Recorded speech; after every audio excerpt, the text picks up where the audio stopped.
The Lord is my shepherd, I shall not want. He maketh me to lie down in green pastures. He leadeth me beside the still waters. He restoreth my soul. He leadeth me in the paths of righteousness for his name's sake. Yea, though I walk through the valley of the shadow of death, I will fear no evil, for thou art with me. Thy rod and thy staff, they comfort me. Thou preparest a table before me in the presence of mine enemies. Thou anointest my head with oil, my cup runneth over.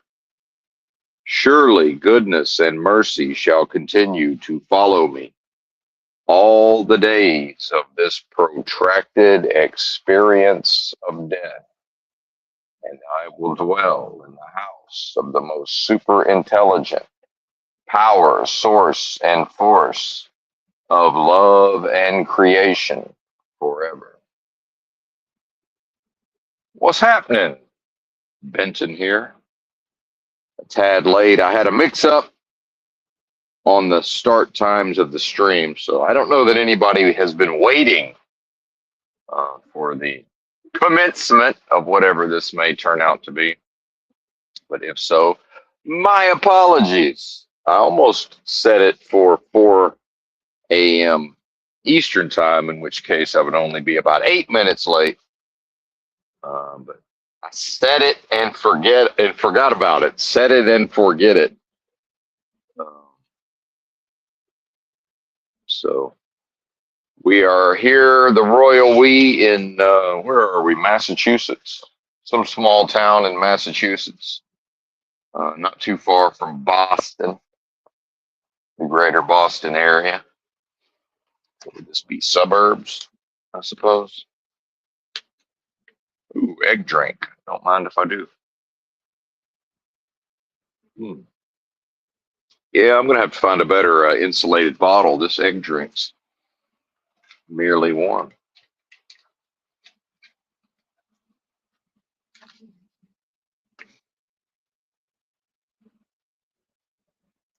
Hmm. She'll do. Yeah, it's been interesting. Got here yesterday. First one here for the loading. Well, we're unloading. Yesterday, a national holiday, Super Bowl Sunday, and it turns out I'm just up the road from Foxborough, where that's the Patriots. And yesterday, the Patriots were in the Super Bowl. I don't know how hungover or disappointed the folks are, maybe. I don't want to get into the sports. I don't give a fuck. Certainly not about NFL, but if this was still Tom Brady and some expectation of winning, and then they lost because the Seahawks apparently were the victors. Hmm. But I don't know. I don't know how that works when they've had so many Super Bowl titles. And then for a team to overachieve and unexpectedly make the Super Bowl only to lose in the Super Bowl, I don't know. I don't know how the locals would view that necessarily. I do know, just generally speaking, that can be fairly rough in truck driving to try to go to some of these shippers and receivers. The day after the Super Bowl. You could run into some cranky folks, but who knows? That was past years, so maybe maybe things have changed, perhaps. Or I mean, who knows? Again, who knows? He's rambling. See if we can get on topic. Trust that you're well. No live chat. People ruin everything.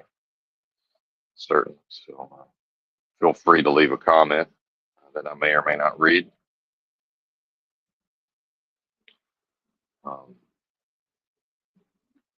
Yeah, it's been interesting. The security here yesterday allowed me to drop my trailer. Because if I wasn't on a 34-hour restart, my appointment was the next day at 1 p.m. So I drove all the way here, past, all the truck stops, past everywhere I probably would have chosen to hang out for 34, and start the 34 here, then do all my running around. But they let me drop the trailer, which was a big help. And so I got to proceed to bebop around with the bobtail yesterday. But then in truck driving, the need for rest and fatigue becomes a factor. So it's like, yeah, I made it to Walmart, but, and took a shower. Oh my God. Although with what's going on in my lungs today, I'm realizing that this small hole in the wall truck stop, maybe that wasn't the best place to take a shower, but um, lack of ventilation. So the steam and whatever, mold and mildew may have been up in that building. And this is also, this also applies to other truck stops. I'm sure I've taken showers at a Pilot or a TA or wherever, even maybe a Love's, that for whatever reason did not have, the right ventilation. But yeah, I'm feeling like maybe I inhaled some God knows what. So I'm still coughing all of that up. Just a moment. Let's go ahead and mute the mic real quick.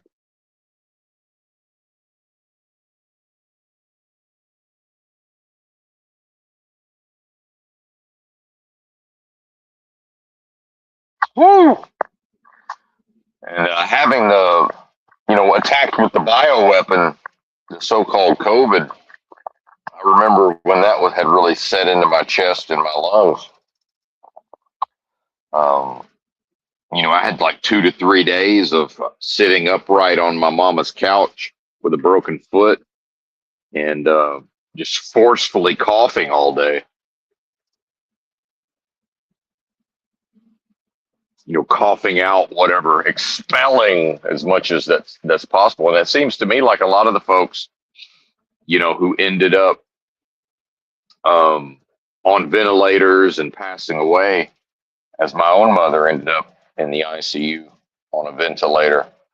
I don't know that she had the lung capacity even before the bioweapon attack of expelling, all of whatever that was. So, I don't know that there's any fear, and certainly with a strong immune system at this point, I don't know that there's any fear of, a mold or some sort of spores setting up in the old lungs here. But I can certainly feel the body is coping with whatever that is, and getting shed of it again, as my people would say.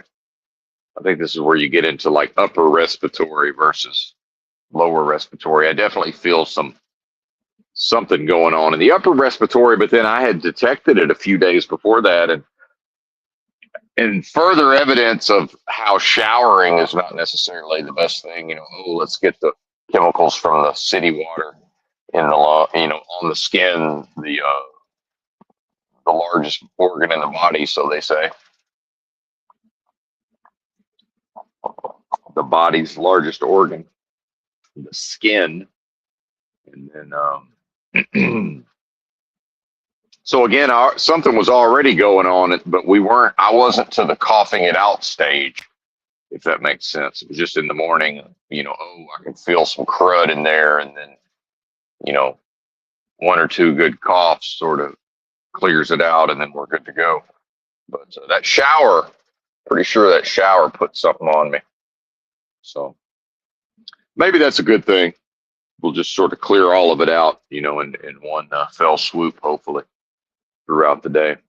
And that's what I've learned about coughing is, and this also says something about physical fitness, to be able to inhale enough, to freely inhale enough oxygen and air to then, push out with the cough, to push out a lot of volume, rapidly. But yeah, just sleeping in these rigs every night, as cold as it's been with the heat going, you know, just that seems like it was inclined to, you know, I don't know that you would call it infection necessarily, but whatever that is that I'm sure we've all experienced in the airways. I don't want to. I don't really want to speak in the vernacular of the medical system, or everything's a business, and that ends up just being medical coding and billing, right? Hmm. Indeed. But I think about these things, especially part of taking a shower is the toe fungus. And I know a lot of folks don't like to hear about anything that skews towards disgusting, but feet, smells, and such. But I will say my research indicates that the toe fungus has a lot of correlations with the immune system, and so these underlying chronic illnesses that I had for many years and still have to some extent. Um, it makes sense that I had developed the toe fungus, and uh, if at all possible, I'm going to get rid of it. And then I think what will happen is the more I weaken it with, oregano oil and tea tree oil and all of these things, and keeping the feet dry as much as possible. And I'm probably going to get something to bathe my feet in and start soaking them every day. I think that would make a big difference. So part of taking the shower is to, soften the toes up, and then, you know, fire up the torch lighter and sterilize my metal fingernail file thing, and then go to town and get all that, dead skin uh, from around the toenail, clean all that out. So I was able to peel for the first time, peel away. Although one of my toenails, I remember like the whole thing just like came off at a certain point, the top half, but that's been a while. The I was able to peel back like that top part that was real thick to try the part that's it's protecting from where I've been trying to pour in the tea tree oil and the oregano oil from the top.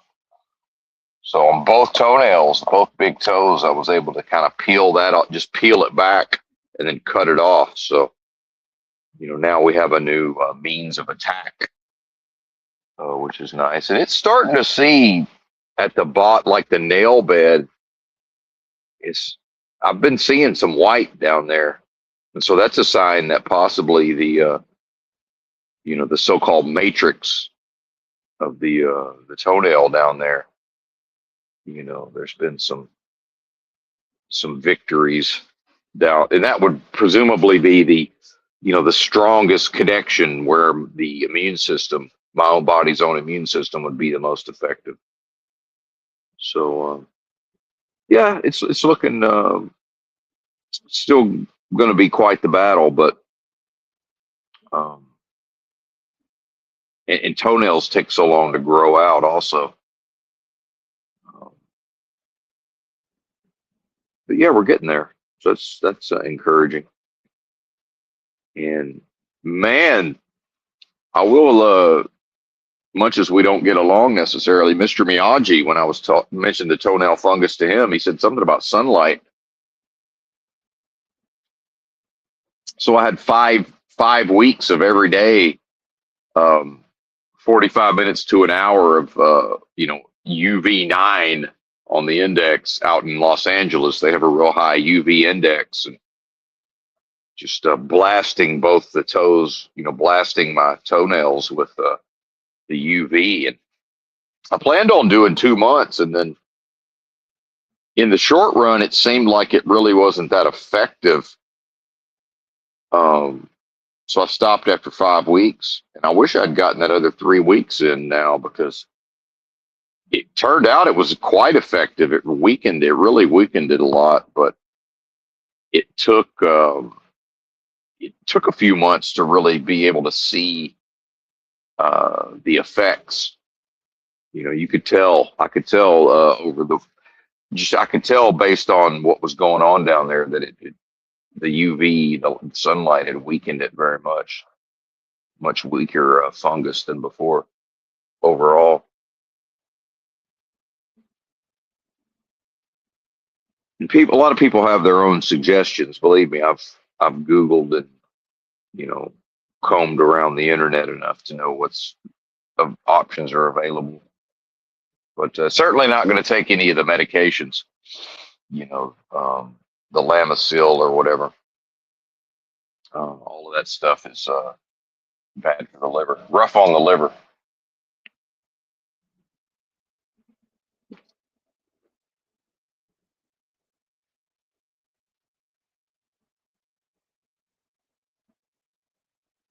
And somebody said something about they work in a hospital and like all the people who end up, hospitalized with, of course, a lot of them are chronically ill and near death or whatever, or at least, close enough that it could go either way. And she said all of them have the toenail fungus. It's got to be some kind of symptom of a weakened immune system, I would imagine. Damn. Oh, I got to remember too, the truck's going to shut down at some point. I've already driven a little bit this morning. So I'm back at the shipper or the receiver, but they're 24 hours. So I think normally there would be somebody in the office, but I'm pretty sure, especially with it being Super Bowl Sunday yesterday, and the local team is in the Super Bowl. We're not that far from where the Patriots play their home games. So, but as far as I know, there's no shift, that starts loading and unloading trucks midnight Monday morning. If that makes sense. So, but I think that there will be tomorrow, like Tuesday. There probably is a shift, and then maybe there usually is on Monday. It's just for the Super Bowl. They might have said, "Well, there's really no point in even pretending like folks are going to show up at, just after midnight." And the local teams in the Super Bowl, that might be expecting a little much. Because what time does the Super Bowl even start? Like 8 p.m., 9 p.m. Eastern. I don't know that. Even the people who don't give a shit about the Super Bowl probably wouldn't want to come across like weirdos by being the only people who showed up for work. It's kind of like where I'm from, they cancel, they have to, we don't have school when deer season starts, in my school district growing up, because nobody's going to be there anyway. Well, I would have been there. It's like, yeah, there's really no point in just having 3 kids in the class. So cancel school. Everybody's at deer camp.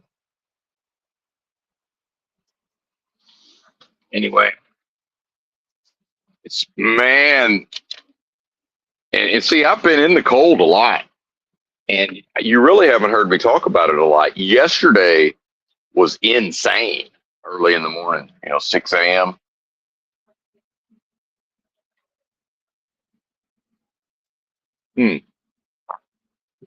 Because just now I hooked up to my trailer so it doesn't get blocked in, and moved it and stayed hooked up to it, and I put the grease on the 5th wheel and everything, to get ready to work, and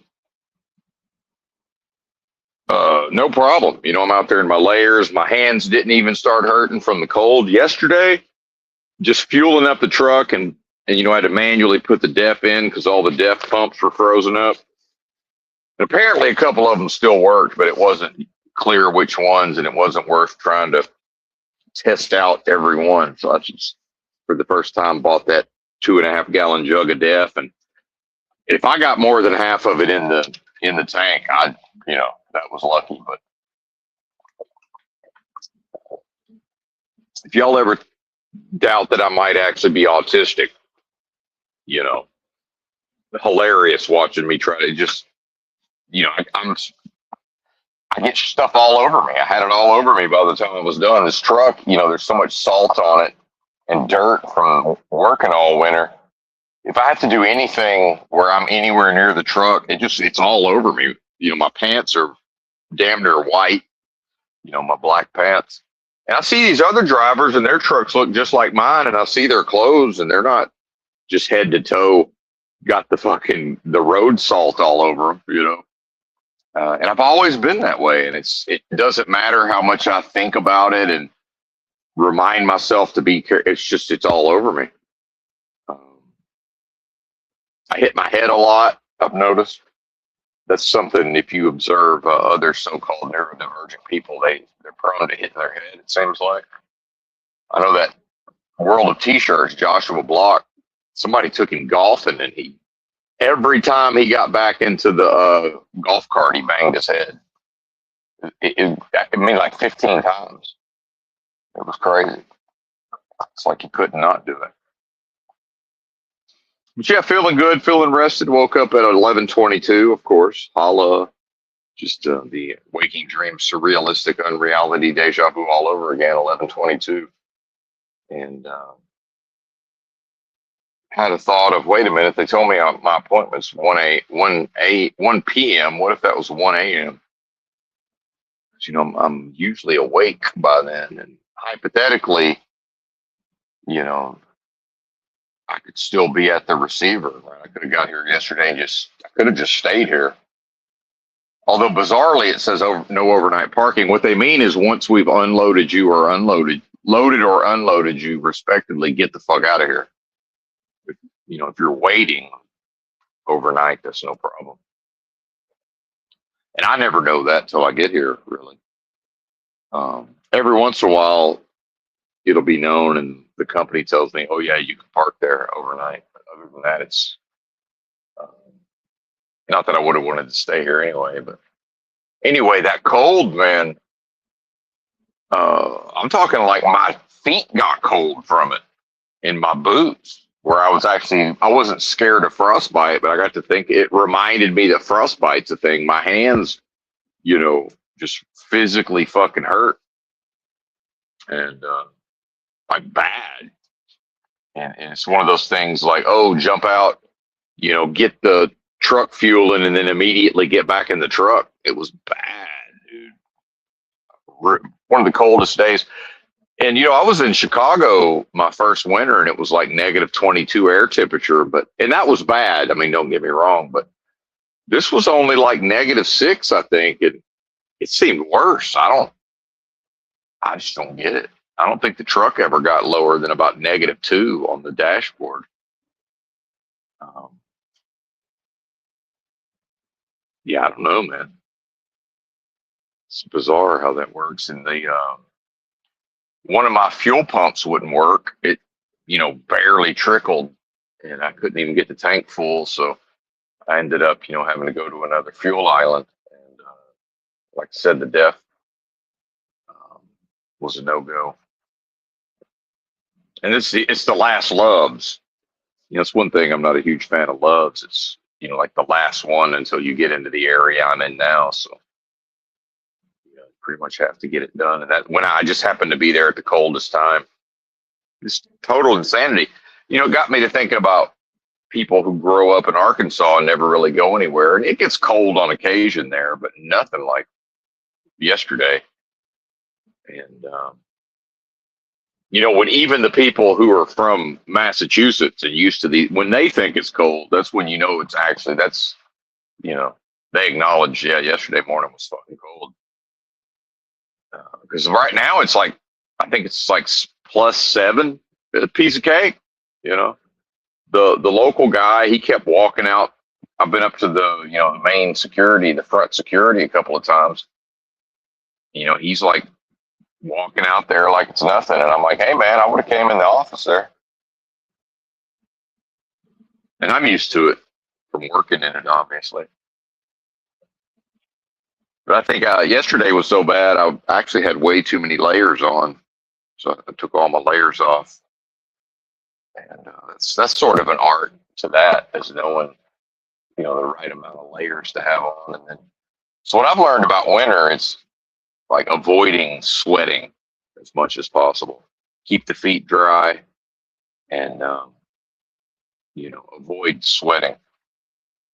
So like when I spent those 2 winters outdoors, I developed some skills. Like if I would walk, in the morning time, I would usually have a long walk, but then I knew whenever I got to where I was going, I can't go in right away. I have to acclimate to not walking anymore, just from the natural, like whatever your body does, warming up and sweating while you're walking for an hour. So I have to just sort of hang out at the entrance for like 15 minutes. Because if I went right into the building in the heat, I would just immediately start pouring sweat.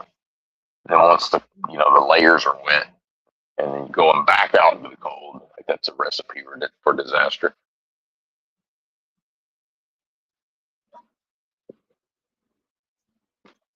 It's kind of an art to all of that. But yeah, the truck did good. Although I'm seeing this, it's really designed. It's got its quirks with the climate controls, and it's designed for a 10-hour break. It's really so. I was parked like 13 hours. It starts once the battery runs down to like 12.1 volts. It'll or 12.0 maybe. It fires up the engine, and idles the engine for like 2 hours to charge the battery. But it can't fully warm up to normal operating temperature. So after driving it, it'll stay at about 190 as long as I do the high idle. But if I just do the regular idle, it'll suck it down to almost 150 with the engine idling. If that makes sense. Just all the little things, all the little things. We're certainly overdue for an oil change at this point. But I don't know when that's going to happen. We'll see.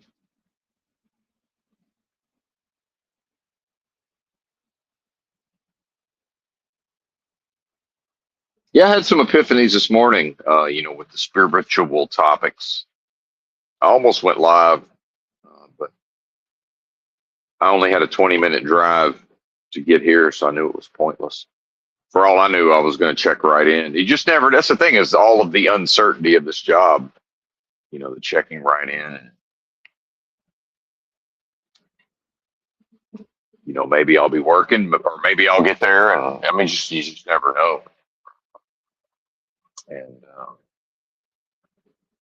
for all I know, I'll just end up bobtailing to a Walmart. If they're not able to unload me till this afternoon, and they might keep me till tonight. I was reading the Google reviews, so if they, because it's first come first served Monday through Friday, but it also says 1 p.m. Monday. So I guess that's if you're, I guess that's just so, if you get here any later than that, you're late, then you might be at work in. I guess that's what they mean. So hypothetically, it could be to my advantage to be here early. But talking to the gate guard, it seems like folks, the first shift is like arriving around 5, between like 5 and 6. But again, yesterday was a national holiday, the Super Bowl, de facto holiday. And I already almost had a guy driving a bread truck almost ran into me. He's probably still drunk, going to start his route, coming out of his neighborhood, in a Frito truck or whatever that is. He just came halfway. He came flying up to the stop sign halfway out the road. I guess he's probably running late, I'm assuming.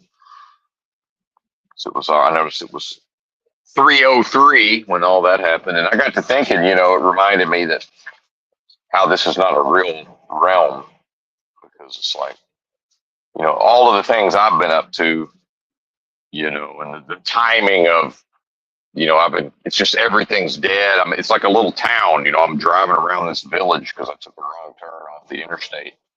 but it only added like 10 minutes, and it was not a big deal. So my GPS is really good at rerouting, and you know, without me trying to figure out where to go. And I'm just thinking about, all the things that had to happen for me and him to meet at that point where he almost just crashed into the side of the truck. Like, he wasn't almost a danger of an actual accident. I'm just saying, like, you know, hypothetically, what if he was drunker than he thought, you know?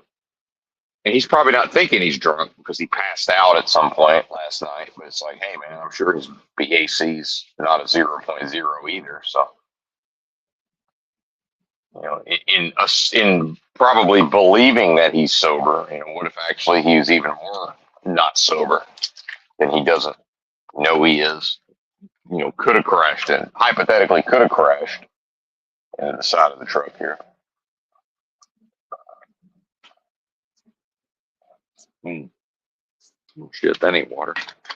Now I'm rinsing my mouth out with coffee. I don't know if that's the way to go necessarily. Where is? Oh, there it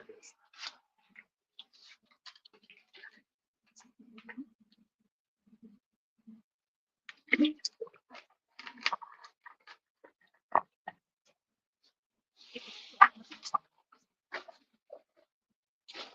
So part of my job, is to just deal with all this uncertainty.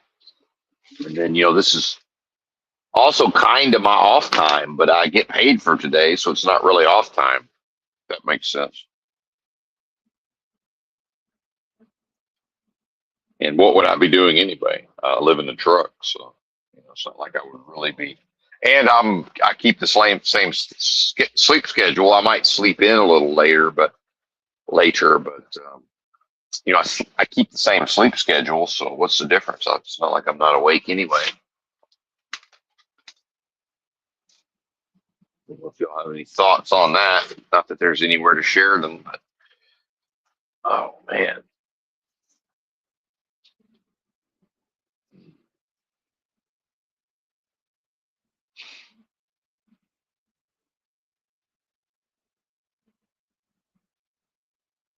The only real thing I've been thinking about is I think I've got like almost 120 miles from here to our regular customer in Connecticut.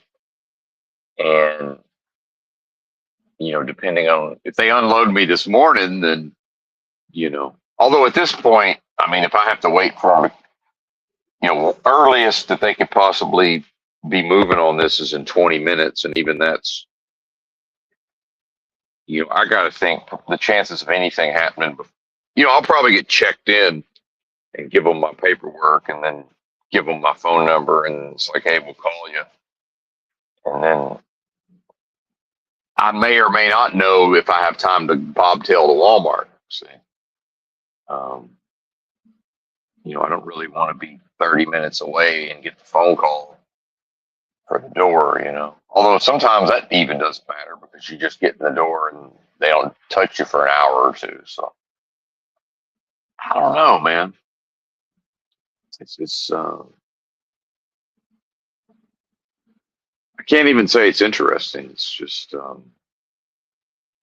and this is when I say I think people don't understand when I talk about that there's a lot of unpaid labor in trucking. So when I'm doing all of these same tasks, but I'm paid cents per mile, I'm hypothetically not getting paid. Right? I mean, it does kind of turn into a day rate at that point. It's basically whatever the paycheck is divided by 7 days. Like that's what I make on average every day, if that makes sense. So I'm happy with 1,800, divided by 7, $257 a day. That's fine with me. But again, at 93 hours, it crosses over to less than Illinois state minimum wage. Also, if you factor in time and a half above 40 hours. So yeah, it's interesting, man. It's interesting. I can't call it a profession, but. And I was thinking this morning about how this sleeper cab, it really is ideally suited to my monastic, inclinations and monastic lifestyle. or the monastic aspects of my lifestyle. Just oh, it's ideal. The bunk. I actually took pictures of it this morning, but the bunk, the height of the bunk. It's a flat surface. The first thing I did was I removed and threw away the mattress, and I got my cardboard here for general purposes. Helps with the warmth because it's open space below the bunk, but cold air can circulate down there. But then I got my like ground blankets, and I sit on those. So if I end up sitting cross-legged in some version of a meditation, there's that's accommodated, right? It's almost like you see some of these so-called gurus that are like on a platform. Sometimes it's kind of like that. Not that I expect not that I want or expect any students to be, seated at my feet necessarily. Although that's and not that I have no expectation that there would ever be anybody who would seek such an arrangement. Because then there would have to be people who actually wanted to do better for themselves, uh, in their own development, with the goal of perhaps unlocking the achievement of true knowledge of self/self realization. So that's where you get into some of these gurus. That's the goal, is the student, the master student, interaction. Presumably the student, that's the goal of the student, is to achieve that level. So, I mean, I understand it sounds insane, but old Benton here has, worked towards that for about 15 years, and surprise, surprise, actually managed to achieve it.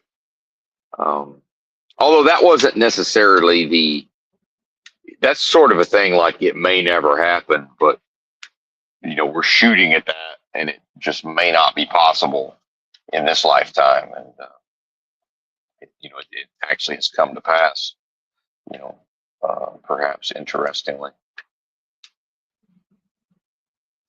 if that makes sense.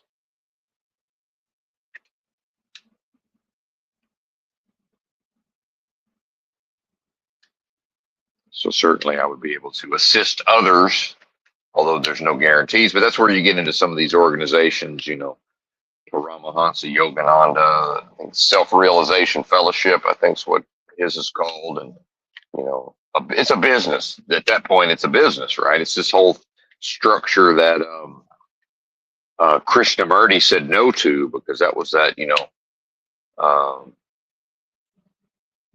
theosophy. And,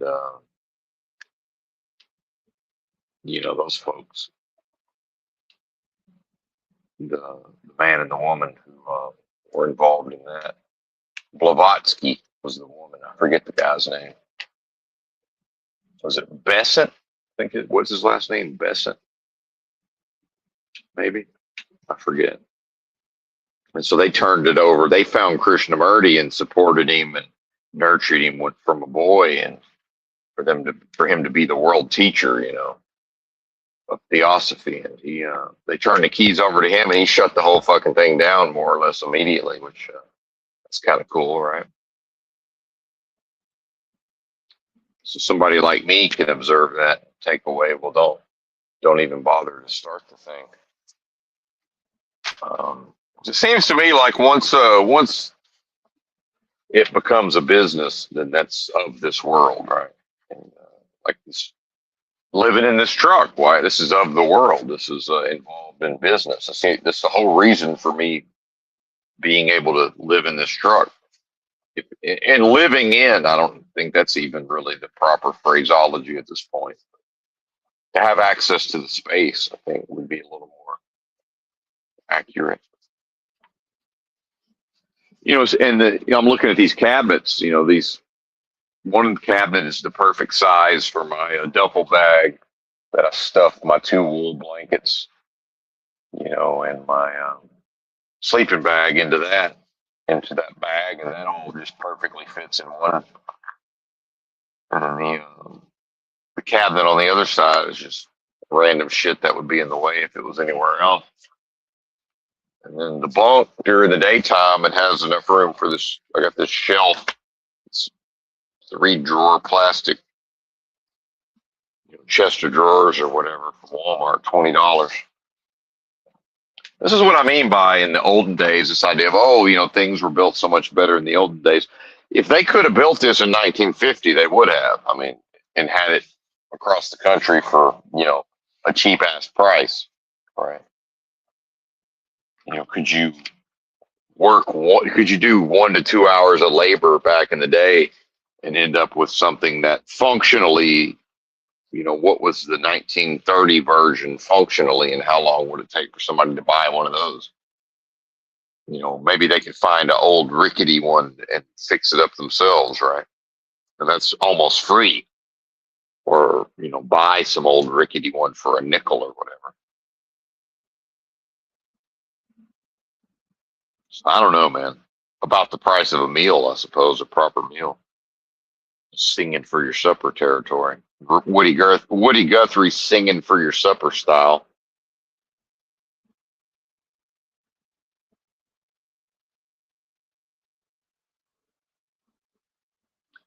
Now, is it even worth? And now, really, I could have parked somewhere a little closer to the. I guess I might just crawl up to the office.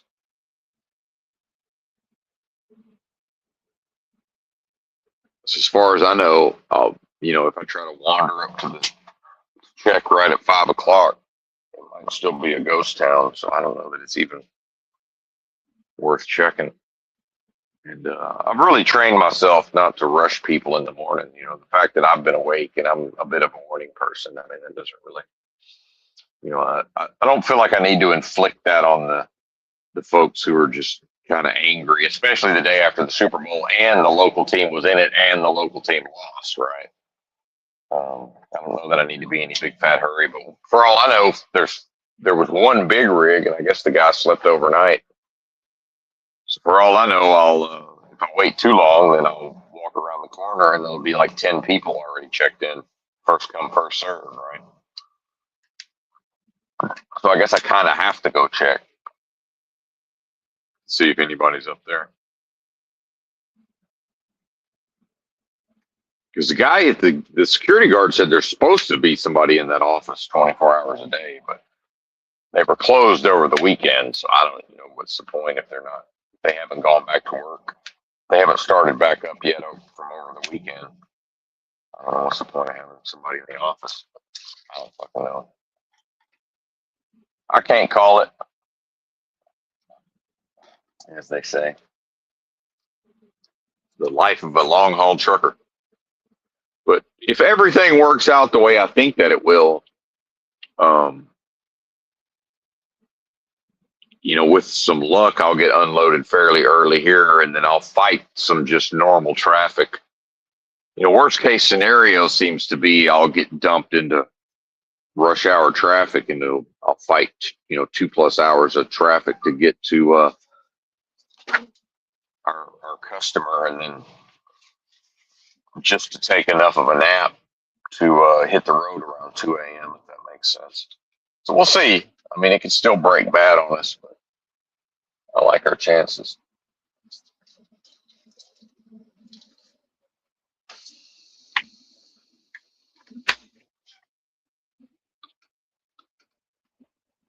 Let's see, what temperature does the truck think it is?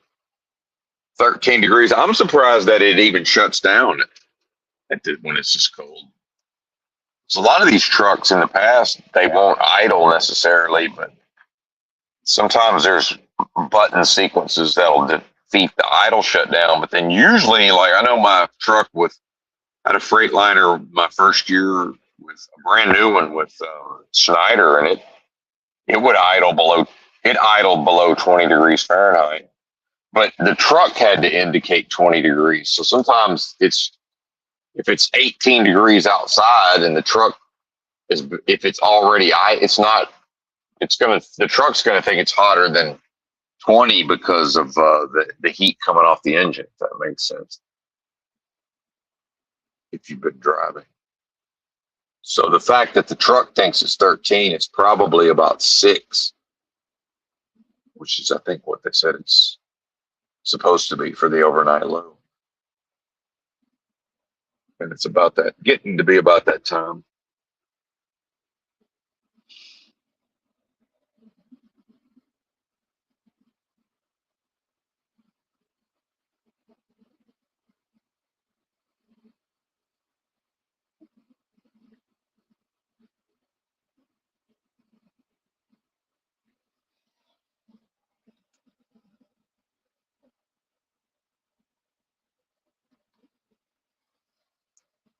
Man, like I said, this is almost more tiring than doing the driving and everything because my body just it starts going into rest mode.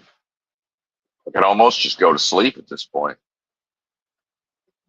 But yeah, like I said, I think probably what'll happen is unless something's changed at our regular customer, my company a lot of times they'll send me there to pick up a load. Well, and I need to get over there in case they need my trailer. That's another thing. They may not actually have another trailer. So if we have an extra trailer there that they can just go ahead and start loading. But then what I've noticed is the loads I've taken out of there, the last 2 loads, they load the trailer fairly early sometimes, but then they don't get the paperwork because apparently, whoever the management is, I guess sometimes they add stops maybe. I guess they're keeping open that window for for their customers to place orders maybe because these are going to, various sites for a company that does like access doors and roll up doors and all this, expensive parts. And I think it's like a franchise type deal, maybe. I'm not exactly sure how that works, but so they may or may not need my trailer, if that makes sense.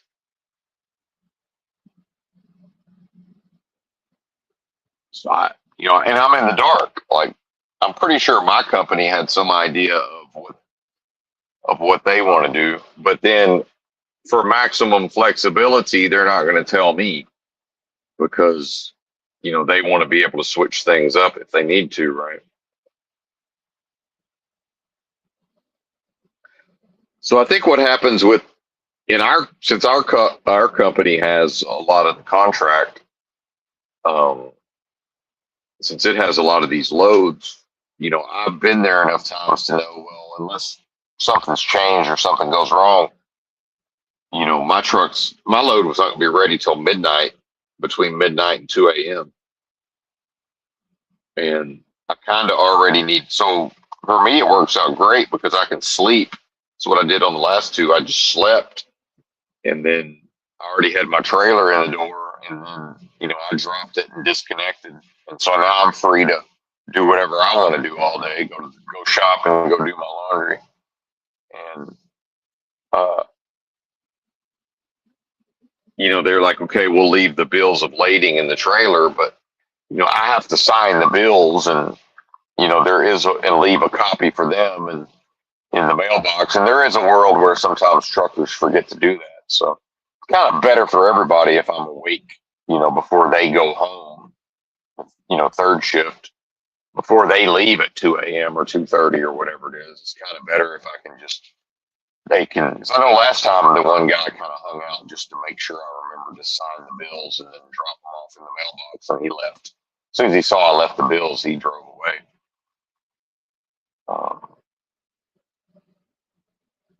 So, and I never know, right? And so how can it be an information age? And you got the management of their company, you got the management of the company that I'm allowing to employ me.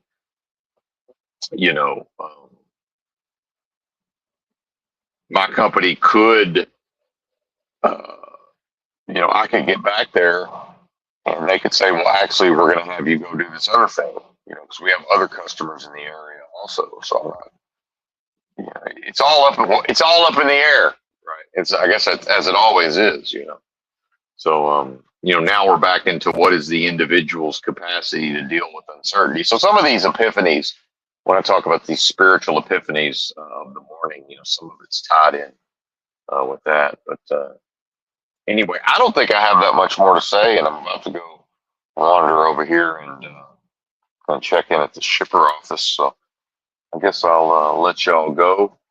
Bye.